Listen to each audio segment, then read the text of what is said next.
ನಮಸ್ಕಾರ ಆಹಾರ ಪ್ರಿಯರೇ, ನಾನು ನಿಮ್ಮ ಉಮಾ. ಆನ್ಲೈನ್ ಅಡುಗೆಗೆ ಸ್ವಾಗತ. ಇವತ್ತು ಸಿಹಿಯಾದ ಪಾಯಸದ ರೆಸಿಪಿ ಜೊತೆ ನಿಮ್ಮ ಮುಂದೆ ಬಂದಿದ್ದೀನಿ.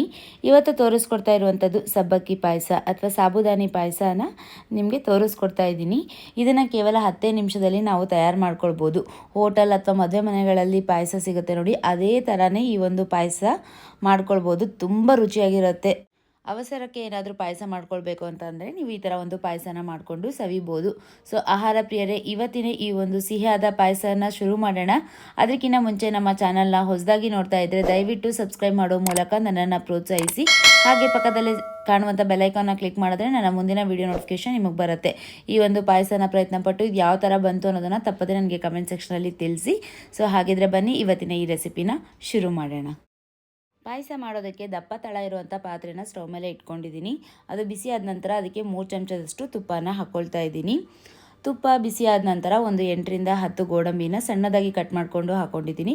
ಹಾಗೆ ಬಾದಾಮಿನ ಕೂಡ ಸಣ್ಣದಾಗಿ ಕಟ್ ಮಾಡ್ಕೊಂಡ್ಬಿಟ್ಟು ತುಪ್ಪದಲ್ಲಿ ಫ್ರೈ ಮಾಡ್ಕೊಳ್ತಾ ಇದ್ದೀನಿ.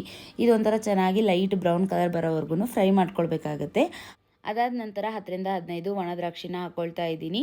ದ್ರಾಕ್ಷಿ ಕೂಡ ಚೆನ್ನಾಗಿ ಗುಂಡ್ಗುಂಡಕ್ಕಾಗೋವರೆಗೂ ಫ್ರೈ ಮಾಡ್ಕೊಳ್ಬೇಕಾಗತ್ತೆ. ನೋಡಿ, ಇವಾಗ ಇದೆಲ್ಲನೂ ಆಗಿದೆ. ಇದನ್ನು ಒಂದು ಪ್ಲೇಟಿಗೆ ತಕ್ಕೊಳ್ತಾ ಇದ್ದೀನಿ. ತಕ್ಷಣಕ್ಕೆ ಏನಾದರೂ ಸಿಹಿ ತಿನ್ನಬೇಕು ಅಂತ ಅನಿಸ್ತು ಅಂತಂದರೆ ಕೇವಲ ಒಂದು 10 ನಿಮಿಷದೊಳಗಡೆ ನಾವು ಈ ಒಂದು ಪಾಯಸನ ರೆಡಿ ಮಾಡ್ಕೊಳ್ಬೋದು.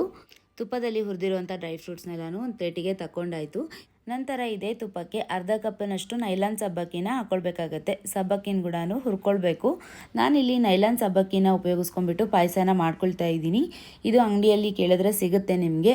ನಾರ್ಮಲ್ ಸಬ್ಬಕ್ಕಿನ ಇದು ಚಿಕ್ಕದಾಗಿರುತ್ತೆ. ನಾರ್ಮಲ್ ಸಬ್ಬಕ್ಕಿಗೆ ನಾನು ನೈಲಾನ್ ಸಬ್ಬಕ್ಕಿನ ಉಪಯೋಗಿಸ್ಕೊಂಡು ಬೇಗ ನಾವು ಈ ಒಂದು ಪಾಯಸನ ತಯಾರು ಮಾಡ್ಕೊಳ್ಬೋದು. ತುಪ್ಪದಲ್ಲಿ ಸಬ್ಬಕ್ಕಿನ ಚೆನ್ನಾಗಿ ಹುರ್ಕೊಳ್ಬೇಕಾಗತ್ತೆ. ಒಂದು 3 ರಿಂದ 4 ನಿಮಿಷದವರೆಗೂ ನಾವು ಹುರ್ಕೊಳ್ಬೇಕು. ಆಗಲೇ ಚಟ್ ಅಂತ ಸಿಡಿಯುತ್ತೆ. ಹಾಗೆ ಇದರ ಒಂದು ಬಣ್ಣ ಕೂಡ ಬದಲಾಗುತ್ತೆ, ವೈಟಾಗಿ ಆಗುತ್ತೆ. ಅಲ್ಲಿವರೆಗೂ ನಾವು ಸಬ್ಬಕ್ಕಿನ ಹುರ್ಕೊಳ್ಬೇಕಾಗತ್ತೆ. ಈಗ ನೋಡಿ, ಸಬ್ಬಕ್ಕಿ ಎಲ್ಲ ಅರಳಿದೆ. ಇದಕ್ಕೆ ನಾನು 1.5 ಕಪ್ಪಷ್ಟು ನೀರನ್ನು ಹಾಕ್ಕೊಳ್ತಾ ಇದ್ದೀನಿ. ಅರ್ಧ ಕಪ್ಪು ಸಬ್ಬಕ್ಕಿಗೆ 1.5 ಕಪ್ನಷ್ಟು ನೀರನ್ನು ಹಾಕ್ಕೊಳ್ಬೇಕಾಗತ್ತೆ. 1:3 ರೇಷಿಯೋದಲ್ಲಿ ನೀರನ್ನು ಸೇರಿಸ್ಕೊಳ್ಬೇಕು. ಚಮಚದ ಸಹಾಯದಿಂದ ನೀಟಾಗಿ ಎಲ್ಲನೂ ಮಿಕ್ಸ್ ಮಾಡ್ಕೊಳ್ಬೇಕಾಗತ್ತೆ. ಒಂದು 5 ನಿಮಿಷದವರೆಗೂ ನೀರಲ್ಲಿ ಸಬ್ಬಕ್ಕಿನ ಬೇಯಿಸ್ಕೊಳ್ಬೇಕು. ಆಗಲೇ ಬೇಯಿಸ್ಕೊಂಡಿದ ನಂತರ ಗೊತ್ತಾಗುತ್ತೆ ನೋಡಿ, ಈ ಥರ ಆಗಿದೆ. ನಿಮ್ಗೇನಾದರೂ ನೀರಿನ ಅವಶ್ಯಕತೆ ಇತ್ತು ಅಂತಂದರೆ ಇನ್ನೂ ಸ್ವಲ್ಪ ಹಾಕ್ಕೊಂಡು ಕೂಡ ಬೇಯಿಸ್ಕೊಳ್ಬೋದು. ಈಗ ಸಬ್ಬಕ್ಕಿ ನೀರಿನಲ್ಲಿ ಚೆನ್ನಾಗಿ ಬೆಂದಿದೆ. ಇದಕ್ಕೆ ಅರ್ಧ ಲೀಟ್ರಷ್ಟು ಹಾಲನ್ನು ಸೇರಿಸ್ಕೊಳ್ತಾ ಇದ್ದೀನಿ. ಹಾಲನ್ನ ಹಾಕೊಂಡ ನಂತರ ಚೆನ್ನಾಗಿ ಮಿಕ್ಸ್ ಮಾಡ್ಕೊಳ್ಬೇಕು. ಒಂದಕ್ಕೊಂದು ಹೊಂದ್ಕೊಳ್ಳೋ ಹಾಗೆ ನೀಟಾಗಿ ಕಲಿಸ್ಕೊಳ್ಬೇಕಾಗತ್ತೆ. ಈಗ ಹಾಲಲ್ಲಿ ಕೂಡ ಇದು ಒಂದು ಕುದಿ ಬರಲಿ. ಈಗ ಒಂದು ಕುದಿ ಬರ್ತಾ ಇದೆ. ಇದಕ್ಕೆ ನಾನು ಅರ್ಧ ಕಪ್ನಷ್ಟು ಸಕ್ಕರೆನ ಸೇರಿಸ್ಕೊಳ್ತಾ ಇದ್ದೀನಿ. ನಿಮ್ಗೆ ಏನಾದರೂ ಇನ್ನೂ ಸ್ವಲ್ಪ ಜಾಸ್ತಿ ಸಕ್ಕರೆ ಬೇಕು ಅಂತಂದರೆ 3/4 ಕಪ್ವರೆಗೂ ಸೇರಿಸ್ಕೊಳ್ಬೋದು. ಅಥವಾ ಕಡಿಮೆ ಸಿಹಿ ತಿಂತೀರಾ ಅಂತಂತಂದರೆ ಅರ್ಧಕ್ಕಿಂತ ಚೂರು ಕಡಿಮೆ ಹಾಕೊಂಡು ಕೂಡ ಪಾಯಸನ ರೆಡಿ ಮಾಡ್ಕೊಳ್ಬೋದು. ಈಗ ನೋಡಿ, ಸಕ್ಕರೆ, ಹಾಲು, ಸಬ್ಬಕ್ಕಿ ಎಲ್ಲನೂ ಒಂದಕ್ಕೊಂದು ಹೊಂದ್ಕೊಂಡು ಬೇಯಬೇಕು. ಸಕ್ಕರೆ ಎಲ್ಲನೂ ಕರಗೋವರೆಗೂ ಕುದಿಸ್ಕೊಳ್ಬೇಕಾಗತ್ತೆ. ಕರಗಿದ ನಂತರ 2 ಚಮಚದಷ್ಟು ಬಾದಾಮಿ ಪುಡಿನ ಹಾಕ್ಕೊಳ್ತಾ ಇದ್ದೀನಿ. ಇದರ ಒಂದು ಫ್ಲೇವರ್ ಪಾಯಸದಲ್ಲಿ ಚೆನ್ನಾಗಿರುತ್ತೆ. ಹಾಕ್ಕೊಂಡು ಎಲ್ಲ ನೀಟಾಗಿ ಮಿಕ್ಸ್ ಮಾಡ್ಕೊಳ್ತಾ ಇದ್ದೀನಿ. ಬಾದಾಮಿ ಪುಡಿ ಹಾಕೋದ್ರಿಂದ ಪಾಯಸಕ್ಕೆ ಸ್ವಲ್ಪ ಥಿಕ್ನೆಸ್ ಕೂಡ ಬರುತ್ತೆ. 2 ರಿಂದ 3 ನಿಮಿಷದವರೆಗೂ ಪಾಯಸನ ಕುದಿಸ್ಕೊಳ್ಬೇಕಾಗತ್ತೆ. ಈಗ ನೋಡಿ, ಕುದ್ದು ಸ್ವಲ್ಪ ಗಟ್ಟಿಯಾಗಿದೆ. ಇದಕ್ಕೀಗ ಒಂದು ಅರ್ಧ ಚಮಚದಷ್ಟು ಏಲಕ್ಕಿ ಪುಡಿನ ಸೇರಿಸ್ಕೊಳ್ತಾ ಇದ್ದೀನಿ. ಹಾಗೆ ತುಪ್ಪದಲ್ಲಿ ಹುರಿದಿಟ್ಕೊಂಡಿರೋವಂಥ ದ್ರಾಕ್ಷಿ, ಗೋಡಂಬಿ, ಬಾದಾಮಿನ ಸೇರಿಸ್ಕೊಂಡು ಮಿಕ್ಸ್ ಮಾಡಿಕೊಂಡ್ರೆ ಪಾಯಸ ರೆಡಿ ಆಯಿತು.